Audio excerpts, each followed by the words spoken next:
Hello YouTube, Active Asshole on Roids here. That's Active Asshole on Roids, kryptonite for conservatives. I'm off my roids, off my rocker, and on one hell of a scathing warpath. Here we go. I'm going to go ahead and give my thoughts on the government shutdown, and I'm trying to be timely about this. A lot of times I wait. I'm Johnny come lately on a lot of issues, but I decided to just go ahead and do this one on the spur of the moment because this needs to be said. To those people out yonder who act surprised that the current crop of Republicans are doing this, you have no reason to be surprised. You have no excuse for being surprised at this point. This current crop of Republicans, they've done this shit for years. They've honed their skills at taking debt crises, at taking debt ceilings, sequesters. They have honed this thing down to an art. They've been doing this for years. The Milton Friedman capitalist fundamentalist school of thought that is the backbone of Reaganomics, derived largely from Austrian economics. They've done this for years. And not just in the United States, but abroad. They don't care. They don't care how many public servants, how many government workers, how many people, postal workers, teachers, they don't care how many folks wind up having their livelihoods damaged, in many cases irreparably, by the government shutdown. They just don't care, because their ultimate goal is to cause as much degradation to the public sector as possible so that they can privatize it long term. They can't do it while Barack Obama's in office, at least not to the extent that they want, but the whole point is just paving the way for the eventuality in which someday a Republican will get back into the U.S. presidency so they can complete what they started with Reagan and Bush. They're just holding, they're holding over the shutdown. The shutdown, they don't have to worry. They don't have to worry. They get their $174,000 a year. They have their gerrymandered district, so they never have to pay an electoral price anymore. And even if they do lose, they can go off to the privatized conservative think tank corporate favors safety net that they have, where they get a high six-figure, sometimes seven-figure salary in many cases for the rest of their life anyway, working as either a lobbyist or a corporate shill on some other level, or working as a conservative activist as part of the conservative think tank fellowships. They don't care. Electorally or not, they don't have to pay a financial price. These are people who only care about money and property. They don't have to lose in the one area that it counts, and that's their property, their money. They don't have to worry. Even if they lose the election, they have somewhere to go. Even if they shut down the government, they're not going to let their $174,000 a year be withheld, even though they're getting a lot of their money now from bribes and from favors from lobbyists and such. But still, they don't care. They just don't give a rat's ass. They want to do to the United States what they tried to do in Iraq through Paul Bremer. Privatize the living fuck out of it and recreate Chile. The 1970s Chile, only in the United States. And they've been working toward this for decades. To them, they hate government. And I know it's a contradiction that these ass clowns are run for office and are serving in the very thing that they hate. But to them, the less government does, the better. So they don't care about the shutdown. They don't care. They really don't care if the government shuts down, because they look upon all public sector venues, all aspects of the public sector, as nothing more than communism anyway. You can't expect people like this to really give a damn about the lives of others. You can't expect people like this to really care about election day when they know that they're just going to be protected in a gerrymandered district, or if they lose, they're going to get a good job anyway after they're out of office working at some think tank or as some lobbyist. They don't care. They're in a bubble. They're in their own little safety net for them. They're trying to do to the United States. What they're trying to do to the United States is the same thing that the Friedmanites did with the original leaders of apartheid in South Africa. They're trying to turn it into a bunch of little gated communities, a bunch of little safe zones surrounded by endless poverty and degradation as a result of privatization allowing them to literally ransack everything like a bunch of colonialist invaders. They don't care.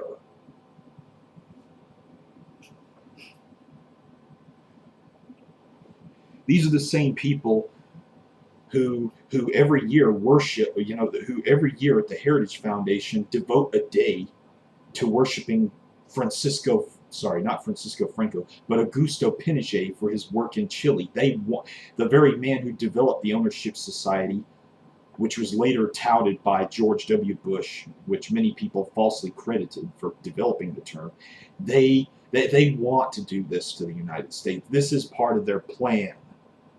They want to see millions of Americans have their safety net, have just the bare modern role of government just ripped out from underneath them.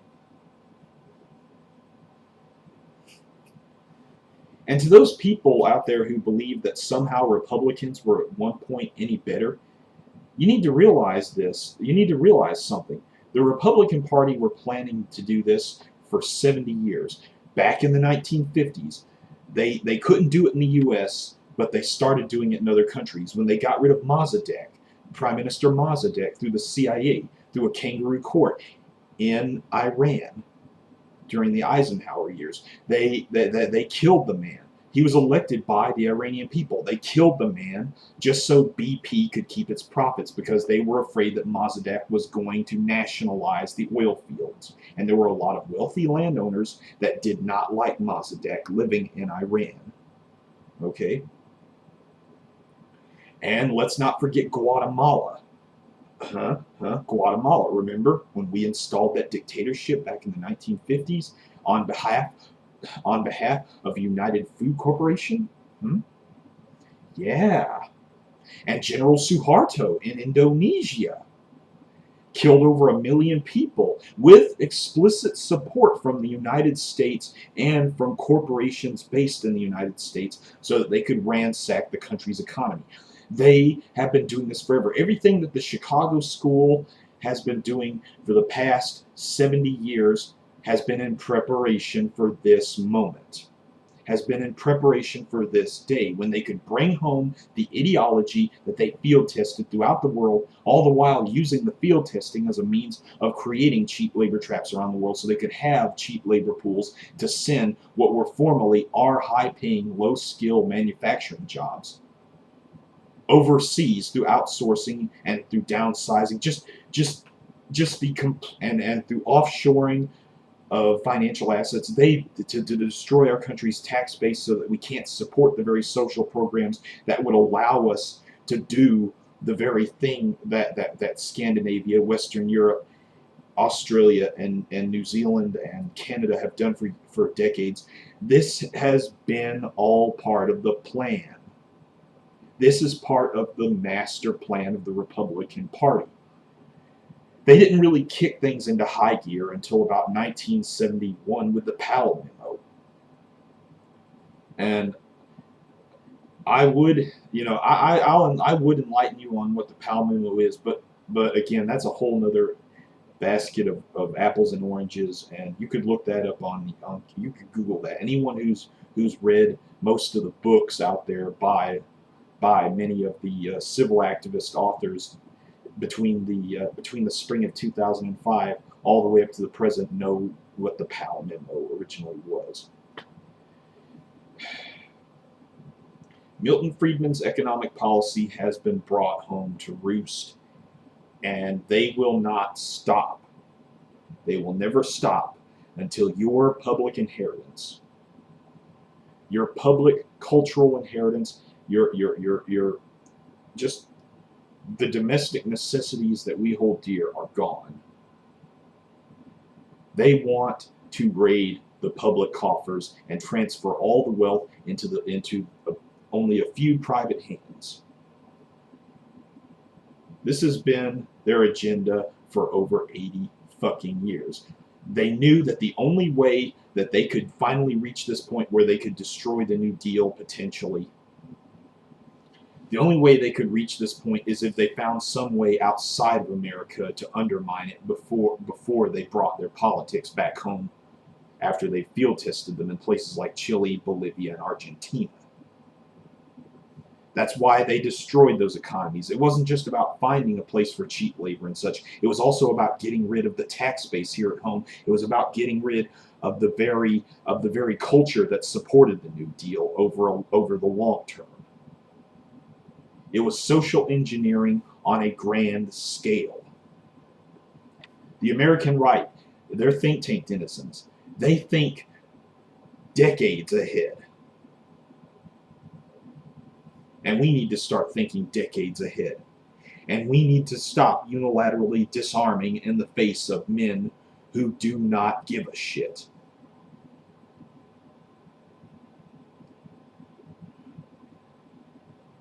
And that's all I have to say on the shutdown.